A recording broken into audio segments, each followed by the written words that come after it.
आज अनुदानित महाविद्यालय स्ववित्तपोषित शिक्षक संघ महाराजा सुहेलदेव राज्य विश्वविद्यालय आजमगढ़ इकाई की बैठक 2 जुलाई को कुंवर सिंह उद्यान विकास भवन आजमगढ़ में संपन्न हुई। सभी जनपद मऊ और आजमगढ़ के अनुदानित स्ववित्तपोषित शिक्षकों ने भाग लिया। इस बैठक का मुख्य एजेंडा कुलपति जी को दिया गया 5 सूत्री मांगों का ज्ञापन, उसका एक स्मरण पत्र, दूसरा आरटीआई के द्वारा जो सूचना मांगी गई थी उसका रिमाइंडर, तीसरा शासनादेशों का विश्वविद्यालय अधिनियम 1973 का जो लगातार विश्वविद्यालय और महाविद्यालय उल्लंघन कर रहे हैं उसके संदर्भ में एक पत्र कुलपति जी को संबोधित करते हुए राज्यपाल को, मुख्यमंत्री को, शिक्षा सचिव को और डायरेक्टर को यह पत्र संघ देगा। इसके बाद यदि कार्रवाई नहीं होगी तो हम अंततः कोर्ट जाने के लिए बाध्य होंगे। इसकी तैयारी संघ पूरे सर्वसम्मत से निर्णय ले चुका है। यह सारा पत्राचार सारे लीगल प्लेटफार्म पर सूचना देते हुए हम सितंबर तक इंतजार करेंगे और सितंबर तक हमको सूचना नहीं मिली तो सितंबर के मध्य में संगठन कोर्ट जाने के लिए विवश होगा। दूसरी बात आपको और बतानी है सभी साथियों को कि जो लगभग लोकायुक्त की जांच के लिए संगठन लगातार लिख रहा था, उसकी जांच के लिए सिक्योरिटी मनी जमा हो चुकी है। हमारे संगठन की तरफ से 2 प्रतिनिधि लखनऊ जाकर के उस पूरी प्रगति आख्या की रिपोर्ट वहां सौंपेंगे और अग्रिम कार्रवाई के लिए पत्र दे करके उनको एक बार स्मरण दिलाएंगे। यह आज की बैठक के सर्वसम्मति से निर्णय रहे हैं। साथ ही संगठन ने यह तय किया है कि सबको जोड़ने के लिए हर महीने के रविवार को गूगल मीट होगी और हर महीने के दूसरे रविवार को भौतिक रूप से इसी कुंवर सिंह उद्यान में बैठक होगी और संघ की रिपोर्ट अगली बैठक में दी जाएगी। इस सब के लिए आप सभी लोगों को धन्यवाद। अध्यक्ष जी जिला डॉक्टर शैलेश पाठक जी, हमारे बीच में जिला अध्यक्ष दिनेश श्रीवास्तव मऊ, आज इस कार्यक्रम की संरक्षक डॉक्टर अमरेश पाठक बर्दा, कार्यक्रम की अध्यक्षता डॉक्टर दुष्यंत त्रिपाठी पुलसा पीजी कॉलेज आजमगढ़ ने की और सभी साथी डॉक्टर प्रदीप राय मालटाड़ी, डॉक्टर जयप्रकाश यादव अग्रसेन और ज्ञानेंद्र मिश्रा जी तेरही, आरके साहनी डीएवी, दुबे जी तेरही, विवेक यादव जी डीएवी, नीरज श्रीवास्तव लालगंज और साथ में कैमरा पर्सन योगेश दयालु लालगंज। सभी लोगों का स्वागत, अभिनंदन, वंदन। बलिया जिला प्रशासन ने आकाशीय बिजली से बचाव के लिए लोगों से किया दामिनी ऐप को डाउनलोड करने का आग्रह। जिला आपदा प्रबंधन प्राधिकरण बलिया ने जन सामान्य से अपील करते हुए कहा है कि खराब मौसम में आकाशीय बिजली गिरने, वज्रपात की घटनाएं घटित होने की संभावना काफी बढ़ जाती है, जिससे जनहानि एवं पशु हानि एवं मकान, छत तथा व्यक्ति के घायल होने की घटनाएं प्राय होती है। ऐसे में यह आवश्यक है कि आकाशीय बिजली से बचने के उपायों को अपनाया जाए ताकि वज्रपात से जनहानि न हो पाए। इसलिए अपने मोबाइल में मौसम विज्ञान विभाग भारत सरकार द्वारा विकसित दामिनी ऐप एवं सचेत ऐप डाउनलोड करें, जिससे वज्रपात की पूर्व सूचना मिल सके और वज्रपात से बचा जा सके। बिजली गिर रही हो तो क्या न करें। प्रतिवर्ष वज्रपात से बड़ी संख्या में जनहानि एवं पशु हानि होती है। वज्रपात से कम क्षति हो, इसके लिए प्रभावी व्यवस्था को अपनाने के साथ ही अधिसूचित आपदाओं की पूर्व चेतावनी एवं अलर्ट को आम जनमानस तक समय से पहुंचाकर आपदा को कम किया जा सकता है। बचाव के लिए वज्रपात से बचने के लिए पेड़ों के नीचे, मोबाइल टावर, ऊंचे मकान के नीचे शरण न ले, बच्चों को बाहर न खेलने दे, लोहे की खिड़की, दरवाजे व हैंडपैप आदि को न छुएं, धातु से बने छाते का प्रयोग न करें, लैंडलाइन एवं बिजली के उपकरणों का उपयोग न करें, खुले वाहनों में सवारी न करें, बचाव के लिए जमीन पर न लेटे तथा तैराकी या नौकायान न करें। आजाद समाज पार्टी के अध्यक्ष चंद्रशेखर आजाद पर हुए हमले में 4 शूटर गिरफ्तार। सहारनपुर, चंद्रशेखर आजाद के विवादित बयानों के चलते आहत थे ये 4 आरोपी, जिसके चलते इन लोगों ने किया हत्या का प्रयास।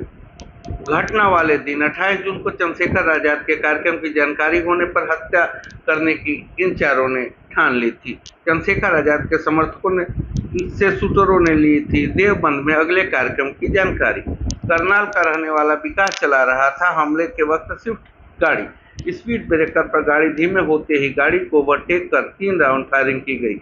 पुलिस ने शूटरों के पास से 2 तमंचा, 4 जिंदा कारतूस बरामद किया है। आजाद समाज पार्टी के अध्यक्ष चंद्रशेखर आजाद पर जानलेवा हमले की घटना का 72 घंटे में सफल अनावरण पर डीजीपी ने खुलासा करने वाली टीम को 50,000 का इनाम दिया है। राजपत्रित अधिकारियों को डीजीपी की तरफ से दिया जाएगा प्रशस्ति पत्र। सुनिए। डिमांड बाई स्टेट के पास। जी सर, ये बता दीजिए जो हमलावर पकड़े गए हैं, कैसे पकड़े गए हैं और क्या क्या बरामद हुआ है और क्या अपराधी किया है। जैसा कि आप लोग जान रहे हैं, 28 तारीख को चंद्रशेखर आजाद की गाड़ी पर हमला हुआ था। वो 5 नंबर गाड़ी में सवार थे। इसमें एसएसपी सहारनपुर द्वारा त्वरित तौर पर 5 टीमें बनाई गई थी। एसपी सिटी, एसपी देहात, सीओ देवबंद, स्वाट और सर्विलांस की ये टीमें लगातार काम कर रही थी और हर घंटे इनकी मॉनिटरिंग की जा रही थी। इसी क्रम में ये तथ्य निकलकर सामने आया कि ये 4 लड़के हैं। एक विक्की जो कि हरियाणा का रहने वाला है, एक विक्की रणखंडी का रहने वाला है, एक प्रशांत है और एक लविश है। ये चारों लोग गाड़ी में सवार थे स्विफ्ट डिजायर में। गाड़ी विक्की उप विकास की थी जो कि हरियाणा का रहने वाला है। और इन्होंने पूछताछ में ये बताया कि पिछले कुछ महीनों से जो चंद्रशेखर आजाद द्वारा एनसीआर और दिल्ली में बयानबाजी की जा रही थी, उस बयानबाजी में काफी ऐसी चीजें थी इसको लेके हम लोग में काफी नाराजगी थी, उल्टे सीधे जो बयान थे। इसलिए ये लोग आ रहे थे और टोल पर, रोहाना टोल पर इन्होंने देखा कि चंद्रशेखर का काफिला था। तत्काल इन्होंने अटैक करने का प्लान बनाया और पीछा करते हुए इन्होंने देवबंद में जाकर उनकी गाड़ी पर फायर किया। कुल 3 राउंड फायरिंग के द्वारा की गई है जो 315 बोर के तमंचे से की गई है। और इन अभियुक्तों में से कुछ का आपराधिक इतिहास पूर्व में 307 और लूट का रहा है। जो एक दो घटनाएं हैं जो प्रेस नोट में हमने मेंशन कर रखा है। ये लगातार काम करने के पश्चात इन चारों की गिरफ्तारी की गई, गाड़ी बरामद की गई, वेपन बरामद किए गए हैं। इस पूरे घटनाक्रम में डीजीपी महोदय द्वारा जो पुलिस टीम काम कर रही थी उसको 50,000 रुपए का पुरस्कार प्रदान किया गया है। घटना का जल्दी से जल्दी इनके अनावरण करने के कारण इनकी गिरफ्तारी हरियाणा से की गई है। वहां यहाँ की टीम गई और वहां पापड़ थाने में एंट्री कराई गई है। एंट्री करा के इनकी गिरफ्तारी की गई, लाया गया इन्हें वहां से। और इसमें जो भी राजपत्रित अधिकारी लगे हुए हैं उन सभी को प्रशस्ति पत्र भी प्रदान किया जा रहा है। सर, क्या इनका आपराधिक इतिहास रहा है? जी, इनका आपराधिक इतिहास हमने मेंशन कर दिया है प्रेस नोट में। 307 के और कुछ अन्य मामले पूर्व में है, वो सारी चीजें हमने आप लोगों को मेंशन कर दी। इन चारों का आपराधिक इतिहास है या 2 का? 4 में से 3 का आपराधिक इतिहास अभी तक हमें प्राप्त हुआ है।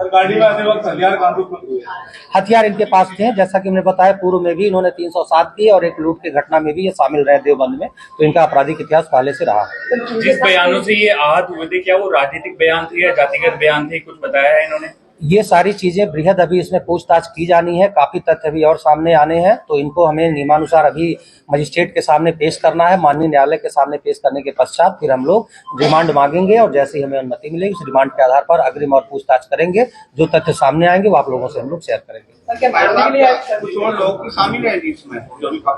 अभी तक तो जो आया है ये 4 लड़के ही शामिल हैं और सारी की गिरफ्तारी हुई है और ये सारे के सारे ये चारों के सारे। हाँ, फायरिंग इसीलिए की गई थी। Thank you. रोल थोड़ा सा नीचे कर लो, नीचे भाई नीचे कर ले यार, फोन नीचे कर ले भाई। ये एक हमला है, एक है ना। मैं चंद्रशेखर आजाद की खैरियत लेने आया भाई, थोड़ा हमले से परेशान नहीं है क्योंकि ये पहला हमला नहीं है और ये आखिरी भी नहीं है। बस ये सेहतमंद रहें और जो मिशन है इनका गरीबों और कमजोरों को न्याय दिलाने का, वो इनकी जिंदगी के साथ वो मिशन भी जिंदा रहे। हमने इन्हें देख लिया, हमारा दिल खुश हो गया। हमारा आज का मिशन पूरा। कहा कि मतलब पुलिस ने जल्दबाजी में जो भी खोला है, तो इस बारे में आप क्या कहेंगे? 250 मुकदमे हैं हम पर। नीचे कर लो। मैंने चौथी बार जब मिनिस्टर था और जेड सिक्योरिटी में था, जेड गिरस रिकमेंडेड थी, उस वक्त मेरी बीवी एसोसिएट प्रोफेसर थी।